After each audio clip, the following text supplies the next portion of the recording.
kupigia kelele, kwa sababu siasa tunazozungumzia hapa ni siasa za media zaidi, ni media sector. Ushirikiano ule uliopo, je, mnapata na changamoto ziko kwenye eneo gani zaidi katika kuboresha? Najua tumefanya makubwa, lakini bado watu ridhiki, watu wa uchechemuzi. Kila tukipata tunataka zaidi. Karibu Mheshimiwa Neema. Asante, nashukuru. Kwanza kabisa nachoweza kusema ni kwamba lazima tutambue kwamba Chama cha Mapinduzi kimetambua na kuthamini mchango mkubwa wa asasi za kiraia kwenye jamii pamoja na kwenye maendeleo ya taifa, hadi kupelekea kwamba kwenye nafasi za viti maalum ndio chama pekee ambacho kimetenga nafasi ya uwakilishi kwa ajili ya kundi la asasi za kiraia. Kwa hiyo kwa kufanya hivyo tu inaonyesha namna gani ambavyo Chama cha Mapinduzi ndio chama ambacho kiko madarakani kinathamini na kutambua nafasi kubwa ya asasi za kiraia kwenye kuchechemua, lakini na kushirikiana na serikali kutekeleza malengo mbalimbali ya serikali. Na nachoweza kusema katika hii miaka 5 niwe kwanza zikachambua, zikaainisha, zikasema hichi ndio tunataka kibadilike. Kisha mtakuja kwetu kwa maana ya kuleta ile tayari imeshakuwa prescriptive, kwa maana hichi ndicho tunataka kibadilishwe. Tofauti na kwamba ingelikuwa kuna ushirikishwaji kuanzia pale mnavoandaa mpaka kwenye kufikia kwamba hichi ndicho tunataka tubadilishe, kungekuwa kuna utofauti mkubwa sana. Naweza ngatolea mfano kwenye sheria za vyama vya siasa na uchaguzi. Sisi tulikuwa tunachagiza eneo la kuona namna gani ambavyo sheria hizi mbili zitaongeza mazingira wezeshi kwa ajili ya ushiriki wa wanawake. Lakini kwa sababu tulitumia approach tofauti kuanzia uchambuzi wa zile sheria, kuwepo wabunge takriban 70 kwa kushirikiana na asasi za kiraia ambazo nilizitafuta, tukaanza kupitia sheria zilivyokuwa, nini kinatakiwa kibadilike. By the time sheria zinakuja bungeni, nadhani wote kama mlifuatilia mjadala, ilikuwa almost kila mbunge anayesimama ilikuwa haketi mpaka anaongelea masuala ya ukatili wa kijinsia kwenye uchaguzi, hadi ikapelekea kuongeza ukatili wa kijinsia kwenye uchaguzi kama kosa la uchaguzi, jambo ambalo lilikuwa halipo awali kwenye sheria. Kwa hiyo ni mfano mdogo tu kuonyesha namna ya approach. Kwa mimi natamani kuona kwamba tufanye kwa namna hiyo mara kwa mara, kwa maana ule ushirikishwaji uanze mwanzo na sio mwishoni. Asante. Nakushukuru sana Mheshimiwa Lugangira Neema. Nafikiri changamoto tumerudisha kwa asasi sasa sisi kwamba tumekuwa tunawaacha afu na baadaye tunakuja kuwashirikisha mwishoni na kuwa hatutembei njia moja. Sasa niende kwa Neville. Kwa upande wa wahariri, najua umekuwa mhariri muda mrefu na bado hujawahi kuondoka kwenye hii sekta. Wewe unadhani kwa sheria zilizoko sasa hivi kuna changamoto gani ambazo mnakutana nazo? Unajua kwa namna moja au nyingine inaathiri uhuru wa habari Tanzania, bali na maboresho makubwa yaliyofanyika. Asante sana kakangu Fulgence. Kwanza kusema maboresho makubwa kwenye journalism huwezi kuyaeleza ukubwa wake, kwa sababu hicho ni kivumisho ambacho kusema makubwa sijui inamaanisha nini. Lakini niseme maboresho yamefanyika katika sheria mbalimbali. Lakini kuna nyakati ambazo kila tunasema uchagani kule ukiwa unadai hela 500,000, ukipewa 200,000 unachukua kwanza afu ndio kudai 300,000. Kwa sababu usipochukua zile hela unaweza usipewe. Ziko nyakati katika ile marekebisho ambayo yamefanyika mara ya mwisho tulikuwa tunahoja zaidi ya 21. Nikumbusha mzee pale 21. Tulipewa 9 kati ya 21. Tulizipokea tukaendelea nazo. Lakini kuna maeneo ambayo bado tunadai katika ile Media Services Act. Na katika hili nizungumzie ushirikishaji unaokuwa. Mara nyingi tunapokwenda pale bunge wakati serikali inasema kuna marekebisho yanapelekwa, iwe ni kwenye miscellaneous amendment au kwenye sheria yoyote kama inatuhusu, na tunaitwa kama wadau. Sasa mnapoitwa kama wadau, mnakaa kwenye benchi mnasubiri kwenda, anasema okay, kuna kikundi gani kingine wanahabari aingieni. Unaambiwa okay, karibuni, mnaanza kupresent hoja zenu. Wabunge wale wa kamati wanaweza wakawasikiliza, wakauliza maswali, wakimaliza wanasema asanteni sana kwa kushiriki wenu, nashukuru sana mwenyekiti, anawaaga, mnaondoka. Na mara nyingi hakuna re-engagement. Yaani sikumbuki ni lini kamati imewahi kutuita tena kama kuna jambo imechukua seriously, inataka ufafanuzi wa ziada kutoka kwetu. Na mara nyingi kile ambacho serikali inakuwa imepeleka mara nyingi kimekuwa ndicho kinachokwenda kupita bungeni. Kuna wakati fulani kamati iliwahi kutaka imetuita sisi kutoa maoni, alafu ikamuita na waziri akae pale pale tunatoa maoni. Tulipoona vile tulishindwa kutoa maoni kwa sababu sasa tunatoa maoni na serikali ipo, na wakati mwingine tunaisema serikali, yani na waziri unajua tunafanya naye kazi sisi. Sasa tunataka kuambia kamati tumepeleka hili jambo serikalini, waziri amekataa. Sasa waziri ndio yupo pale. Kwa hiyo wamemweka waziri pale atusikilize sisi tunavyotoa maoni. Kwa hiyo mara nyingi kamati zina behave tofauti kila wakati. Wanakuwa na hilo. La mwisho pengine kwa sababu ya muda ni amezungumza mheshimiwa mwenyekiti wa kamati. Kajaribu kueleza mabadiliko yaliyofanyika. Na amezungumza habari ya matangazo kubadilika. Wakati sheria inatungwa, tuliambia kamati bwana hili ni gumu, haliwezekani. Kamati yani hawakutusikiliza kabisa. Walipokuja kufanya mabadiliko utadhani sio wao.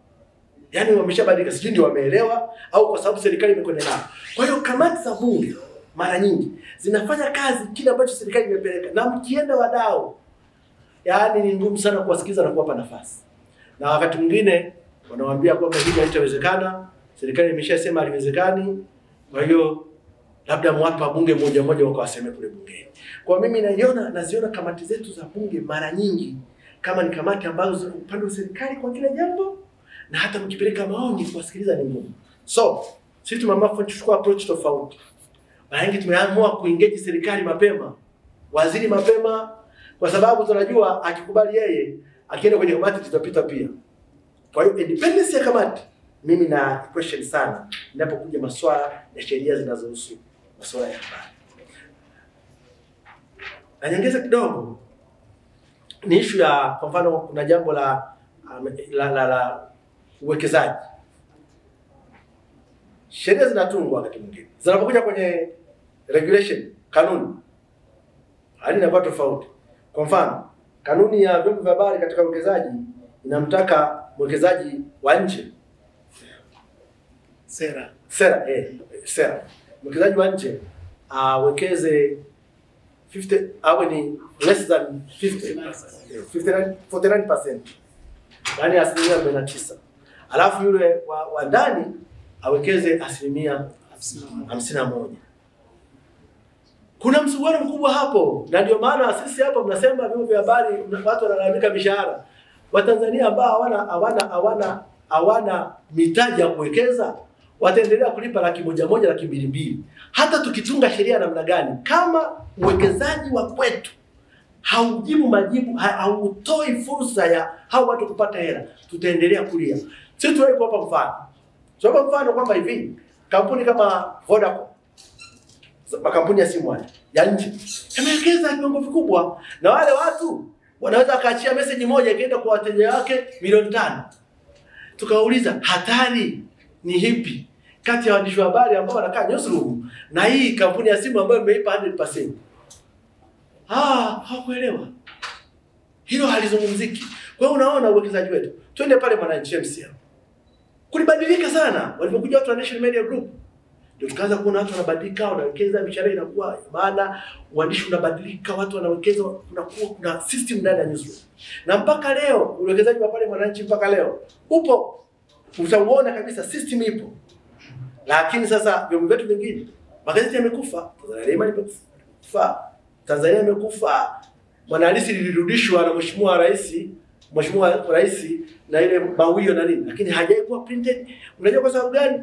Uwezo. Kwa hiyo eneo la uwekezaji ni eneo ambalo tulitamani sana. Pengine tulipokuwa tunafanya kamati za bunge, mara nyingi mimi nimekwenda kama nikitoka TF, tunaomba sana watusaidie katika ile eneo. Waruhusu wawekezaji wa nje wawekeze ili waandishi wa habari waweze kupata ajira nzuri, mishahara mizuri, na vyombo vyetu vya habari ifanye kazi nzuri. Lakini waziri ameshasema hii hapana. Kwa hiyo na wabunge watanyamaza hivyo. I'm sorry to say that, lakini hiyo ndio picha ambayo mimi nayo. Asante. Kwa hiyo bwana Neville unasema labda sheria na sera inapingana na sheria. Maana kama sheria inasema waandishi wakatiwe bima, je, unakataje bima kama huwezi kulipa mshahara? Tuache na hilo, tuje kwa Anastasia hapa. Nimepita kwenye banda lenu na najua kazi yenu ya umma kwa kiasi kikubwa sana, mnashikilisha sauti za wananchi. Hebu tuangalie, tusije tukauacha umma tukakimbizana na sheria huku, waandishi wa habari, bunge, nafasi ya umma kwenye kuchochea uhuru wa habari na maboresho ya sheria. Je, tufanyeje? Au je, umma unashirikishwa ipasavyo kwenye hii michakato?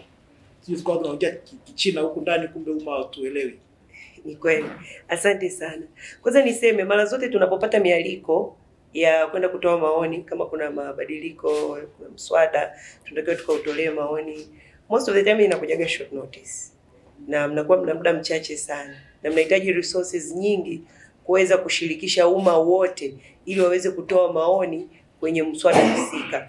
Kwa hiyo ndio maana mara nyingine tunajikuta sisi wenyewe experts, professional NGOs tunakaa, tunachakata, tunatumia takwimu, tunatumia tafiti tulizonazo ambazo nyingi ni za sauti za wananchi of course, na kisha tunatoka na mtazamo wa umma na tunaupeleka kwenye maoni yetu yale. Ziko nyakati ambazo miswada imepokea maoni yetu na imerekebishwa ikifuatia yale maoni yetu, kama ni vile alivyosema, hata ukipewa 50,000 kwenye 500,000 unaendelea kudai ile nyingine iliyobakia. Lakini kiukweli umma bado, sheria nyingi zinapita pasipo umma kujua. Na ni kwa sababu ya vile ambavyo kwa sababu kiu yetu kwenye mabunge mengine ambako tumetembea nchi zingine, unaona kukiwa kuna muswada kama ni wa sekta fulani, utakuta ile sekta yote inahusika na inajua. Sasa sio ajabu kukuta kuna muswada tuseme labda wa mabadiliko ya sheria lese kwenye masuala ya uvuvi, ukakuta watu wa kule Wizara ya Kilimo na Uvuvi hata hawajui kama kuna mabadiliko hayo. Unaweza ukaenda ukamuuliza, sisi tunafanya kazi sana kwa karibu na communication officers wa hizo wizara. Unaweza ukamuuliza, anaweza hata asijue kama kuna kitu kama hicho kimeenda bungeni. Kwa hiyo hii inaonyesha ya kwamba bado tuna watu wachache ambao wanafanya maamuzi kwa niaba ya wengi.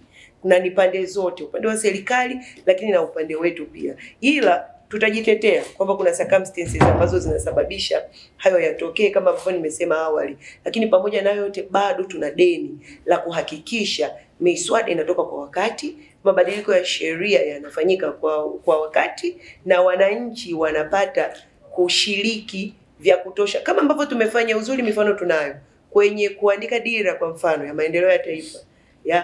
Wananchi tumeshiriki, japo unajua bado watu wengi wanalalamika, wananung'unika, lakini kwa mashirikiano na mitandao ya simu kwa mfano, kila Mtanzania ambaye amesajiliwa kwenye mtandao wa simu alipata message ikimwalika kutoa maoni yake kabla ya kuandika dira, na baada ya dira kuwa imeandikwa ile rasimu ya kwanza, pia Mtanzania aliweza kutoa maoni yake juu ya hii rasimu unaionaje. Kwa hiyo sasa kama tumeona kumbe inawezekana, basi kumbe hata kwenye miswada pia inawezekana. Kwa sababu sidhani kama mswada ukisubiri huwa kuna madhara makubwa sana yanatokea. Nafikiri utakumbuka Fulgence, kuna mswada wa NGO kubadilisha sheria ya NGO. Sikumbuki ilikuwa ni 2019 ilirudi, si ndio? Tulienda, tulijenga hoja za msingi sana na ikarudishwa. Mswada wa kuifanya COSTECH iwe regulatory body ililetwa, japo ilikuwa short notice, tukachukua sauti za watu, tukaenda bungeni na ikarudishwa.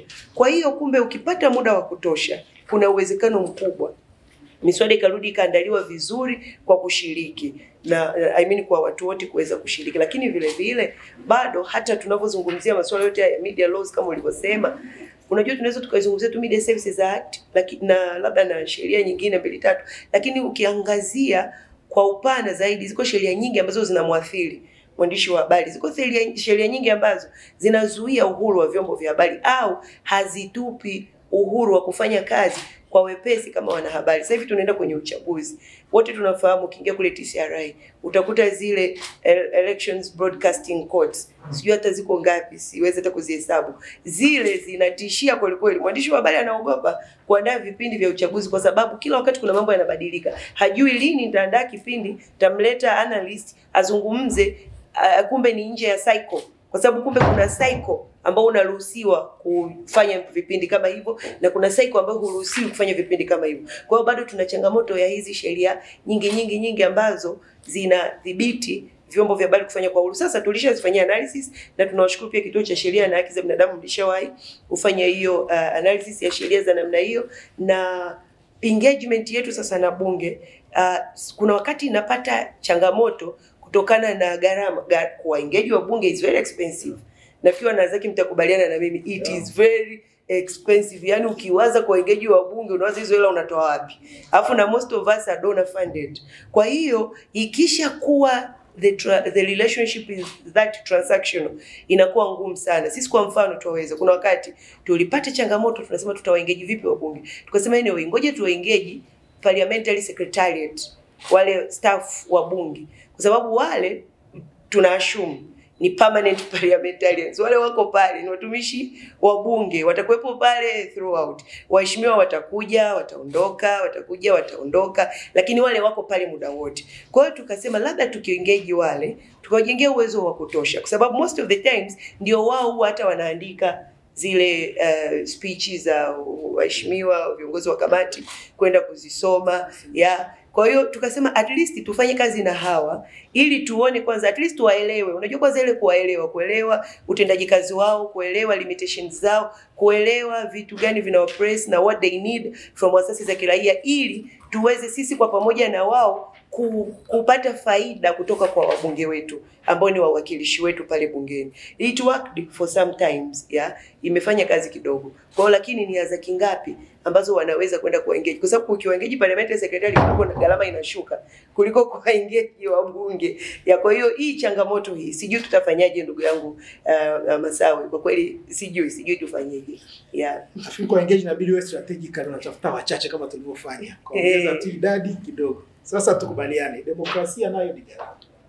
Kati ya muda tuliokuwa tubakiwa dakika 4.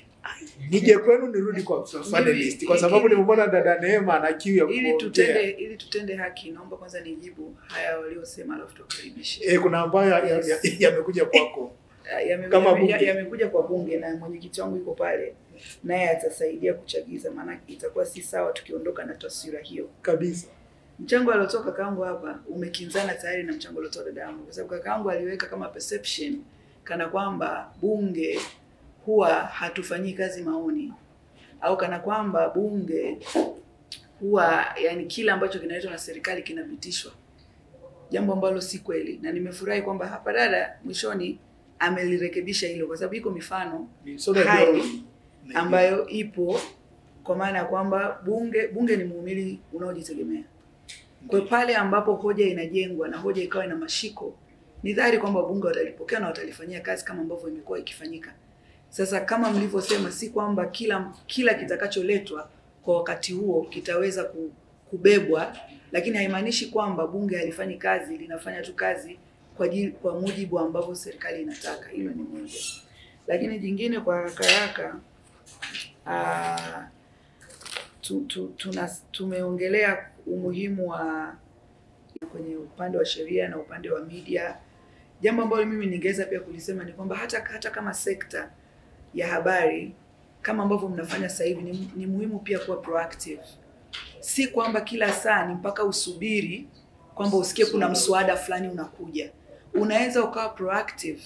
Kwa mfano nikirejea ule mfano wa sheria za uchaguzi wa vyama vya siasa na sheria za vyama vya siasa na uchaguzi, kwenye ile engo ya ushiriki wa wanawake, we were proactive. Kabla hata serikali haijasema lini italeta hizo sheria, tulikuwa proactive sisi wenyewe, tukaanza kuisema bungeni. That ikachangia ku accelerate kwa hizo sheria kuja. Kwa hiyo haimaanishi kwamba tuwe reactive tusubiri, lakini pia tunaweza tukashirikiana kwa kujengeana uelewa, tukafanya tukawa proactive. Jingine kwa upande wa media, pamoja na yote ambayo tumeongea, kakaangu hapa uzuri nimeona hapa kuna hichi chuo ni shule ya uandishi wa habari ya mawasiliano, right?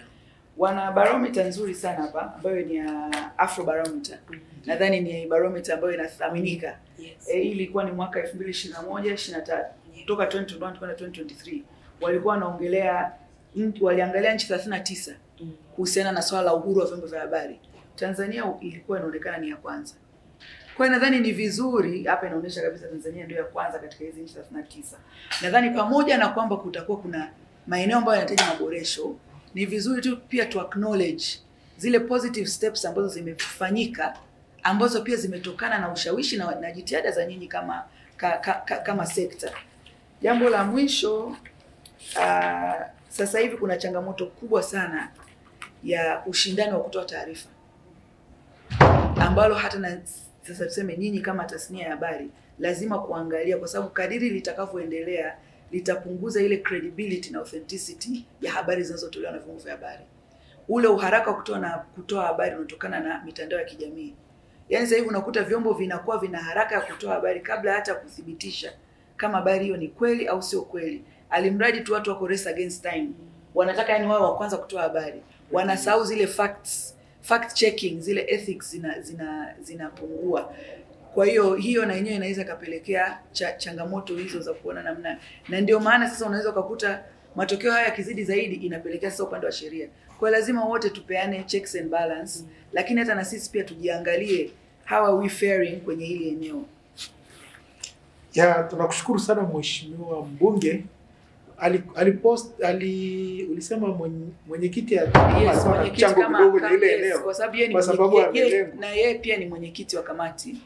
Kwa hiyo na yuko kwenye kamati ya uongozi ya Dr. kama hatutakuwa na fursa baadaye. Haipo. Muda au umejipanga kuongea. Kuna vitu vichache ambavyo kwa sababu wadau mpo. Ndio. Na practice na nilichojifunza kwenye bunge miaka 10 sasa. Tuna changamoto maeneo mawili ambayo lazima tuacknowledge. Eneo la kwanza ni upande wa serikali kuengage actors, wadau. Ameeleza Dr. Anastasia. Nadhani ameeleza vizuri. Wadau, serikali kwanza ina jukumu la kuengage wadau kabla haijaleta sheria. Lakini bunge inapoleta sheria bungeni, jukumu la bunge ni kuwaengage pia wadau. Na tumefanya hivyo kwa namna ambayo ni sustainable. Isipokuwa mmeeleza pia kuna changamoto za gharama na kuengage kwa bunge. Hili sisi tunachukua, tutaendelea kushauri bunge namna nzuri ya kufanya. Lakini pia kuna swala la notice na kwa muda mfupi naeleza Dr. Anastasia. Nadhani hao tutachukua tukafanyia kazi. Lakini engagement tunawategemea pia wadau mweke efforts wakishaunganisha. Lakini pili ilikuwa kaunka duty. Si nimekosea tu wewe au mwenyewe? Nani? Neville. Staff. Neville.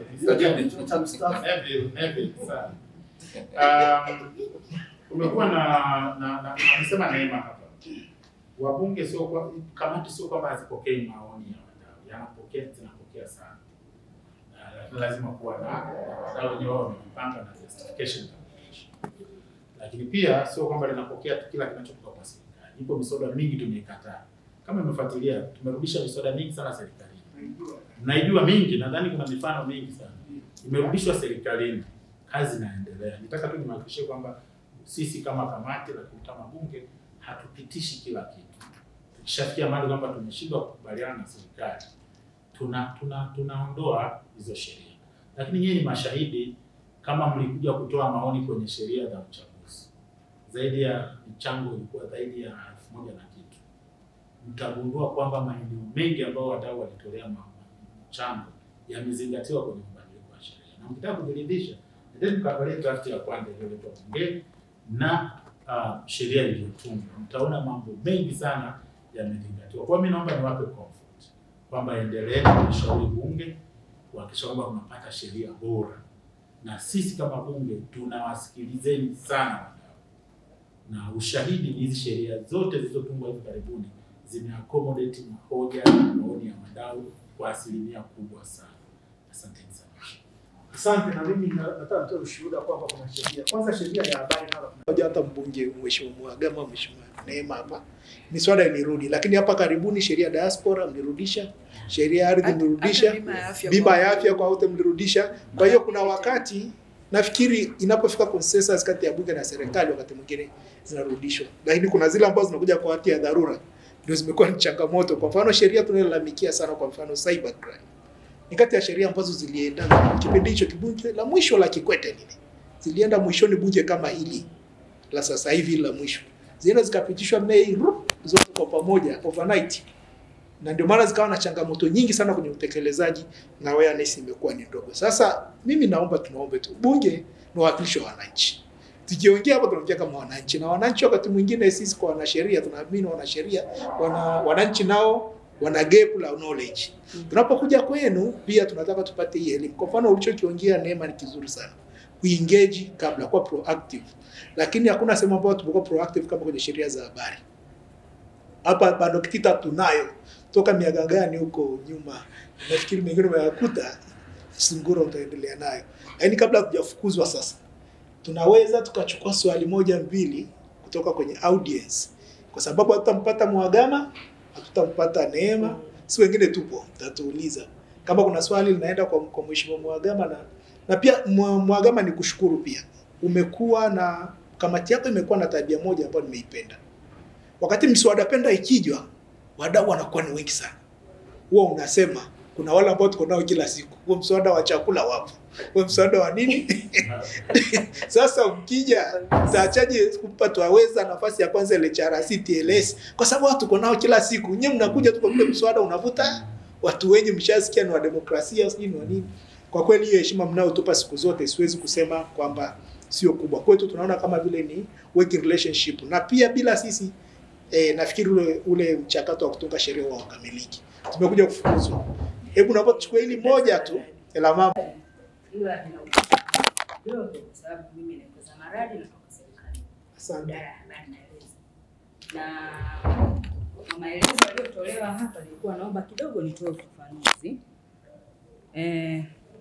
Ni kweli kuna hoja zililetwa 21 ambazo zilikuwa zinapinga kilichokuwepo kwenye sheria iliyopitishwa mwaka 2016. Na tulikaa kama wadau na serikali kujadiliana, tukachukua hayo 9 na kuna mengine hatukukubaliana na kulikuwa na sababu. Sasa labda ni jibu lile ambalo alilitolea mfano Neville la 40% share 49% shareholding ya foreigner kwenye investment ya media houses. Hilo liko kwenye sera. Huwezi ukatunga sheria kinyume na kilichoko kwenye sera. Mengine mnajua tulichojadiliana. Ili niweze kumaliza sasa, naomba tu niseme kwamba kuna mengi yamezungumzwa yako kwenye hii sheria ambayo kwa kweli binafsi na kama serikali tunashukuru kwamba tulikubaliana tukapitisha na tumeanza implementation. Na hakuna sheria ambayo inaweza ikakaa tu bila kuwa na kasoro, basi tufanye implementation ili tukiona mabadiliko na kasoro ziko nyingine tuweze kukaa chini kufanyia marekebisho. Lakini hatuwezi kuwa kila siku sisi tuko tunafanyia marekebisho sheria. Sera ilipitishwa tangu mwaka 93. Tumekaa mpaka 2015 Kikwete, Mheshimiwa Rais Kikwete wakati wake tulishindwa kupitisha hiyo sheria kwa sababu ya kubishana. 2016 ndo tukaenda nayo. Lakini tangu hapo tumekuwa tunapelekwa mahakamani, rudi nenda rudi, mpaka tukasema kama serikali tukae chini na wadau tuangalie kuna kitu gani. Na kweli tulikaa chini na kweli tukayaona kwamba hayo mambo 9 kweli yana mushkeli, basi tukubali. Lakini na sisi tujue kuna give and take, na nyinyi kama sekta ya habari tujue kwamba kuna mambo ambayo serikali imesema kwamba hili haliwezi kubadilika kwa sababu mengine yanagusa usalama wa nchi. Nyinyi mnaangalia maslahi ya leo, lakini serikali inavyofanya analysis zake inaangalia mpaka huko mbele. Mengine yanagusa maslahi ya usalama wa nchi. Kwa hiyo hatuwezi tukapitisha kitu kwa matakwa ya kwamba wewe unaangalia tu leo kwamba tutapata investor, tutalipwa mishahara. Kwa hiyo kuna vitu ambavyo lazima, ndugu zangu, mimi ni mwandishi wa habari. Ndugu zangu, lazima tukubaliane. Tena mimi karibu na staafu huko serikalini. Kwa hiyo nikitoka nakuja huko kwenu, lakini nawaambieni hivi. Mlipokee, lakini naomba niwaambieni kuna vitu lazima tuvikubali. Lakini kingine nilichotaka kusema, michakato ya sera, michakato ya sheria inaanza lazima ya kushirikisha wadau, na wote mlishirikishwa. Na sasa hivi tuko kwenye mchakato wa sera, mko mnashirikishwa. Kwa hiyo naomba niseme tu kwamba kwa uchache ndo hayo. Asante. Asante na